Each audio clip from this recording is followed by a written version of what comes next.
Hello everybody, welcome to my another video tutorial. Today I'm here to show you how can you know your future investment, which you're investing. You can know your future amount.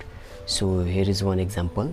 So you have present value of your value is your $5,000 and you're interested as for 8% yearly, and for investing you are taking almost 5 years for this investment, and the compounding period is 12% after reinvesting. So what it will be done, we are going to first of all equal to FA and then rate.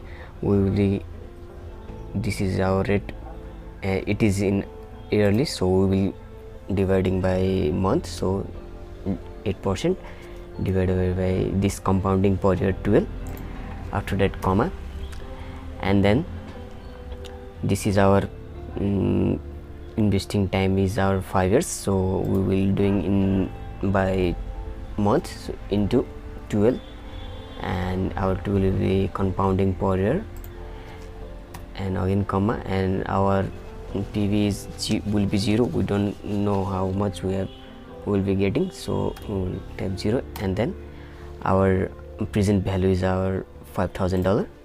Okay, done. And then okay, now you can see we will be getting this much in our future. So it's in minus, so we will be multiplying by minus, and this is our value we will be getting after 5 years with interest 8%, and after investing $5,000 we will be getting almost $7,499.23. So I hope you like this video. Please subscribe to my channel to get more updates like this video. I uploaded more than 350 videos last 1 year, so I hope you will be subscribe my channel and turn the bell notification to get more daily updates. Thank you.